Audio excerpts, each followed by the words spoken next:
ನಮಸ್ಕಾರ ಗೆಳೆಯರೆ, finance with ಆರ್ಜಿ ಚಾನಲ್ಗೆ ಸ್ವಾಗತ. ಮೇ 18ರ ಮಾರ್ಕೆಟ್ ಅಪ್ಡೇಟ್ ನೋಡೋದಾದರೆ ನಿಫ್ಟಿ ಮತ್ತು ಸೆನ್ಸೆಕ್ಸ್ ಇವತ್ತು ಫ್ಲ್ಯಾಟಾಗಿ ಕ್ಲೋಸ್ ಆಗಿದೆ. ನಿಫ್ಟಿ 23,649 ಕ್ಲೋಸ್ ಆಗಿದೆ. ಸೆನ್ಸೆಕ್ಸ್ 75,315 ಕ್ಲೋಸ್ ಆಗಿದೆ. ಇವತ್ತು ಮಾರ್ಕೆಟಲ್ಲಿ ತುಂಬ ವಾಲಟಾಲಿಟಿ ಇತ್ತು. ಲಾಸ್ಟ್ 1 ಅವರಲ್ಲಿ ಮಾರ್ಕೆಟಲ್ಲಿ ಒಂದು ರಿಕವರಿ ಬಂದಿದೆ. 50ಯ ಗೇನರ್ಸ್ ನೋಡೋದಾದರೆ ಟೆಕ್ ಮಹೀಂದ್ರ 4% ಹೈಕ್ ಆಗಿದೆ. ಇನ್ಫೋಸಿಸ್ 2% ಹೈಕ್ ಆಗಿದೆ. ಭಾರತ್ ಏರ್ಟೆಲ್ 1.7% ಅಪ್ ಆಗಿದೆ. ಸನ್ಫಾರ್ಮಾ 1.47% ಅಪ್ ಆಗಿದೆ. ನಿಫ್ಟಿ 50 ಲೂಸರ್ಸ್ ನೋಡೋದಾದರೆ ಟಾಟಾ ಸ್ಟೀಲ್ 3.9% ಡೌನ್ ಆಗಿದೆ. ಪವರ್ಗ್ರಿಡ್ 3.0% ಡೌನ್ ಆಗಿದೆ. State bank of India 2.47 down ಆಗಿದೆ. NTPC 1.7% ಡೌನ್ ಆಗಿದೆ. ಇವತ್ತು ಗ್ಲ್ಯಾಂಡ್ ಫಾರ್ಮಾ ಸ್ಟಾಕಲ್ಲಿ 15% ಅಪ್ ಆಗಿದೆ.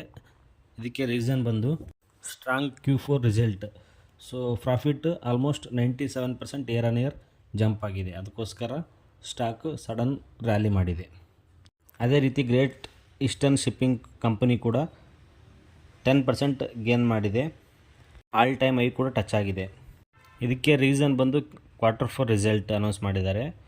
ಸ್ಟ್ರಾಂಗ್ ಗ್ಲೋಬಲ್ ಡಿಮ್ಯಾಂಡ್ ಇದೆ ಕ್ರೂಡ್ ಆಯಿಲ್ಗೆ. ಸೊ ಅದಕ್ಕೋಸ್ಕರ ಫ್ರೈಟ್ ಚಾರ್ಜ್ ಕೂಡ ಇನ್ಕ್ರೀಸ್ ಆಗ್ತಾ ಇದೆ. ಇವರು ಕ್ರೂಡ್ ಆಯಿಲ್ನ ಶಿಪ್ಪಿಂಗ್ ಮಾಡ್ತಾರೆ. ಸೊ ಹಾಗಾಗಿ ತುಂಬ ಡಿಮ್ಯಾಂಡ್ ಇದೆ ಕ್ರೂಡ್ ಆಯಿಲ್ಗೆ. ಅದೇ ಥರ ಶಿಪ್ಪಿಂಗ್ ಕಂಪ್ನಿ ಕೂಡ ತುಂಬ ಡಿಮ್ಯಾಂಡ್ ಇದೆ. ಅದಕ್ಕೋಸ್ಕರ ಸ್ಟಾಕ್ ಮೇಲೆ ಹೋಗಿದೆ.